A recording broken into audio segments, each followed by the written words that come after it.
You're doing the first ever Brain Over Binge virtual retreat, I and we're am. really excited for you to tell everyone about that. So, why don't we get started by you just, saying when it is and what is a retreat? Yeah, so the retreat is going to take place on Tuesday, August 29th from 1 to 3 o'clock Eastern.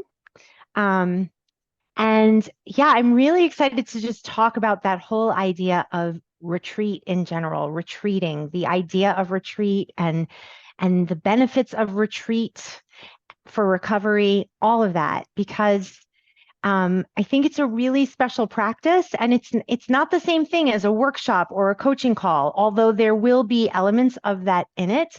But I really thought we could talk today about just this idea of retreating and what that means. Yeah, absolutely. I mean, I do think it's such a interesting concept, and it's something that I've never done before, that you've never done before. But I think you bring a lot of elements of retreating into your work in the group. But this is just a specific, 2 hours away from whatever you're doing to really focus on yourself, to focus on recovery.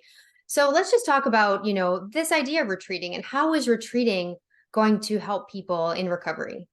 Yeah. So, in general, I mean, there are all different ways of thinking about retreat, right? But the idea of going on retreat, right? It's this place you can go to be alone, to get away from it all, right? Sometimes people take a retreat under a shady tree, right? Or, they might retreat in their bedroom because that's a quiet space for them. It could be something that simple, but, retreats go back to ancient times, right? It was this remedy to modern living, like withdrawing a little bit to find inner peace. That's not a new notion, right? So, just like us today, for centuries, people have needed time to kind of get away from it all, to kind of connect with their best sense of self. So, that's one idea of it. And it can kind of be a break from reality, right? Like time away from our everyday lives, an escape, right? A chance to discover things about yourself that you never knew. Right. And so, again, like if we're thinking about binge eating and disordered eating and that whole relationship, sometimes there's so much stress and self doubt, and like we're just overwrought by things in our own lives. And so, taking this time, this block of time for ourselves, removing ourselves from our normal situation, it's an opportunity to change your outlook, and how you deal with your struggle. And, and it's a way to kind of seek comfort because especially retreat is done I mean you're alone, like you're separating yourself. You could do a retreat silently by yourself, but this retreat is in community, and so you're retreating from your normal life, but you're coming together in community, right?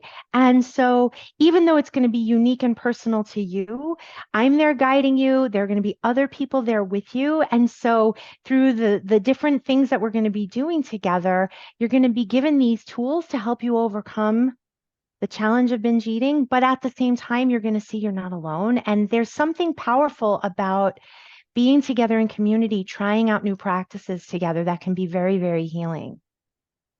Yeah, I mean, it all sounds really amazing. And I think a lot of people with this problem who do binge, they feel like, oh, when I binge, I actually can get away from my life. And this is, as we talk about all the time on the podcast, this is that habit loop that it's the false promise of the lower brain. It tells you, oh, a Sure. binge is going to give you relaxation, and it never does. It always ends in pain. So this is That's a right. time to get away from your life, to give yourself true healing, true space to, overcome your challenges, to connect with what you truly want, and to have you as a guide.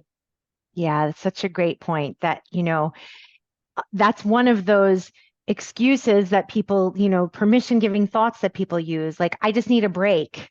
Mhm. When binging is the opposite of a break, right? I just need some time for myself, right? But binging takes time from you, right? There's the time to get the food, to eat the food, to beat yourself up after the food, all the days of recovering from that, the mental space that you've lost. Like it is the opposite of giving yourself time or a break. It's the complete opposite of that. And so again, you know, in this retreat that we do together, there's no net negative on the other side. You're actually taking time for yourself, and yet it's going to make time expand for you later. I mean, that's the incredible beauty of recovery is like all the time that you regain. a lot of times people say like, I don't have enough time. I don't have 2 hours. I don't have 2 hours. And the truth is that binging is what takes time. Think about how, again, like getting back to my earlier example, like how binging's on a break. I mean, buying the food, eating the food, digesting the food, stressing about the food, searching for solutions, easily way more than 2 hours of life. I mean, I lost decades of my Mhm. life, right? Decades. And so, I think it was Gandhi who said, if you don't have an hour to meditate, you should meditate for 4 hours. Yeah. That's the thing. You don't have 2 hours, you need 10 hours of retreat or a week of retreat. But so this idea, like I assure you, that giving yourself that time to reconnect, to go within, to be with other people who are on this same journey, or to listen to the recording if you cannot be there live, but giving yourself that time, you're going to, first of all, gain tools that you can use that truly give you a break, that truly give you a respite, but also when you're not binging because you're using those tools instead, you're going to regain so much time, hours and hours and hours and hours of your life. That's a good point you brought up about learning tools that you can then use to kind of have your own mini retreats in your real life, because you're going to be teaching meditation practices, you're going to be teaching EFT, and I'd like to get into some of the specific elements of what you'll be teaching during the retreat. Yeah, sure, sure. Yeah, exactly. I mean, the whole idea is that you come and we do all of these things together. So it's very experiential. There's also going to be a lot of time for live coaching. And also, all of the things that I'm sharing are things that then you can do on your own in your own time at home, and or you can listen to the recording of it if you want me guiding you through it, because you'll have that forever as a participant. So in terms of like the layout of the retreat, so we're going to come together and I'm going to start with some mindful breathing, some really basic stuff, and then I'm going to be taking everyone through a guided meditation that's specifically designed for people who struggle with urges, with binge eating. So, everything is geared around that, right? And then there'll be coaching, right? So we're going to do a practice and then do coaching. And then I'm going to teach several different urge interrupters, things like EFT, which is emotional freedom technique, which otherwise known as tapping. So I'm going to teach fast EFT, which is a tool that anybody can use at any time very, very quickly to help in the moment of an urge. I'm also going to teach other things like self-holding practices and breathing techniques and bilateral stimulation, all kinds of really easy tools to employ in any moment that you're experiencing an urge when it might feel overwhelming. So we're going to be doing all of that. Um, and then coaching, right? And then I'm actually going to be teaching emotion processing, because urges, the way that I teach it, are really just a feeling of over desire, which is, one emotion, desire, that we can have, right? But the truth is that when you learn to be with any emotion and how to process and metabolize emotions fully and peacefully, it becomes effortless almost to be with urges. And so I'm going to take people through processing emotion, any emotion they want. So, it could be loneliness or sadness or grief or discomfort or dis-ease or insecurity or doubt or an urge, whatever it is. But I'm going to take people through that. So that'll be a different kind of coaching we'll do. Um, and we're going to do a body scan live towards the end of the call with appreciation for our bodies, which is a very relaxing practice. And it's also a great way to develop a more loving and peaceful relationship with our bodies. Um, and then for people who stick around, there'll be a special bonus. So you'll have to be on the retreat to know about that. But yeah, so those are the different elements of the retreat. Yeah, I love so many elements of what you talked about. I want to hit on two things.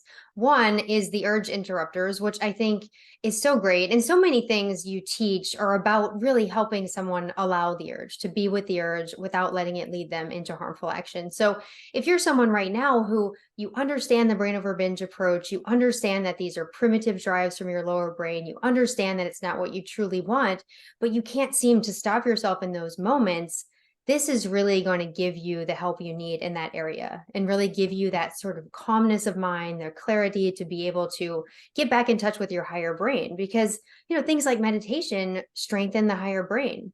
I talked about in Brain Over Binge Recovery Guide, which is right there, um, Yes. that if you are Great, someone, great book. A must read. if you are having trouble, dismissing the urges or allowing the urges, meditation is one very powerful practice in strengthening the higher brain. So in those moments, you can connect with that sense of self-control. So all these things, I Right. think, just put you in a position to be able to not follow those urges into harmful actions. Yeah, I mean, great point. I mean, the thing is, one of the reasons that I'm not only doing meditation in the retreat is because, well, twofold. First of all, talking about meditation, right? It builds up the skills of your prefrontal cortex. And as you do meditation as a regular practice, in those moments when you might go offline, in other words, when your amygdala is activated and you don't have as much access to your prefrontal cortex, you'll be able to bring yourself back online because of a regular meditation practice. So there is that element. But the thing about urge interrupters that's really nice is those are quick strategies when you are offline, when you are feeling activated, because sometimes in those moments, meditation isn't going to work because we're too activated. If you're very anxious, if you're feeling panicky, if you're in fight or flight mode. So these are tools to kind of interrupt that cycle and really just like take your anxiety level down, take that fight or flight response down so that you can come back online so that then you do regain access to your prefrontal cortex. And maybe then a meditation practice will be useful in that moment. But these are quick things you can do in the moment. So I'm trying to make sure that everybody who comes has like kind of a both and experience.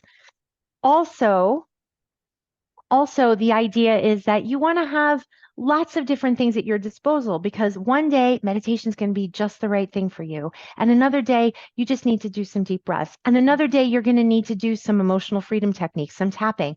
And another day, you may need all of those things because it's just that kind of a day. Mm-hmm. Right. And so the idea is that you have this nice toolkit that you can carry around with you wherever you go, and everything is free and accessible and needs no special equipment. Yeah. Yeah, I love that. It's giving them tools for, outside of the moments when you're not having urges, when you really want to build up that higher brain, and then you also give them tools for in the moment of the urge and getting back online like you described it. That's a really good way to put it. I want to also talk about the emotions piece that you mentioned, because a lot of people get so habituated to following the urge that they sort of lose touch with how to process emotions and how to just let emotions be there. And it Yeah. becomes such a strong connection between, okay, I have stress and then I automatically have an urge and I follow the urge. And then I never really learn how to properly process the stress or whatever emotion you need to process. So And the thing is that when you learn that the worst thing that can ever happen to you is an emotion, and then you realize like that's our human superpower. We are meant to feel them all. And when we allow emotions to move through us, I mean, Jill Bolte Taylor in My Stroke of Insight says it's 90 seconds to process an emotion when you're not resisting it or rewarding it, right? So that's what we're going to be talking about and actually experiencing during the retreat is how to be with an emotion, whatever flavor of emotion it is that day. yeah, for sure. And there are so many flavors of emotions. And Yeah, but when you yeah, give up binging, you're open to experiencing all of that, and right, right. I think it's an illusion that binging helps with any of it, and which we talk about a lot. Oh, I wanted to add one thing also.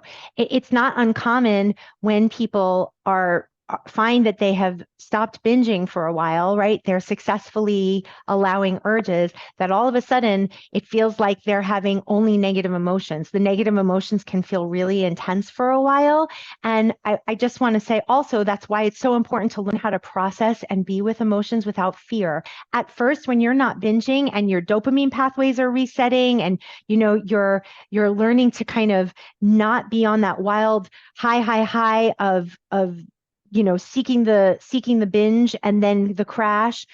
it can feel like, oh, why I'm feeling lonely and depressed. And like, it can feel like the negative emotions are all that you're experiencing. And that's not true. It's just that you're so not used to experiencing them that they can feel very raw. So that's another reason why it's so important to learn to process them. Yeah, that makes a lot of sense because when we're in that cycle of binging, we're constantly seeking this reward and we're overstimulating our natural reward system. So just to kind of reset back to normal, it can be disorienting for a lot of people. So, I mean, I do Totally. think the retreat's going to be really powerful if this is something that you're currently struggling with. We've talked about all of the elements you're going to go through at the retreat and how it's going to help someone who is struggling with binging. Do you have any final words about the retreat? And then I'd like to talk about, how people can learn more. I mean, just again, that it's going to be, just to really consider, like, have you given yourself time to go within, time to retreat, time for yourself to heal, because this is that opportunity. And, as a teacher, I always think of September as the new January, right? So it's happening right before September, right before Labor Day, lots of people going back into that school calendar, right? And so how wonderful to come together before then and get all of these tools before the frenzy of the school year begins so that you feel, ready to recover, ready to heal. And so I Yeah. just encourage everyone, if you're interested, to come because it's going to be a great day. Yeah, absolutely. It's definitely a great time to reset and just really focus on what you truly want, and that's a life completely free of this problem. That's So right. to learn more, you can go to brainoverbinge.com/retreat, and I will put that link in the show description as well. And I really hope that all of you will look into it and join Julie on August 29th. Thanks, Thank Kathryn.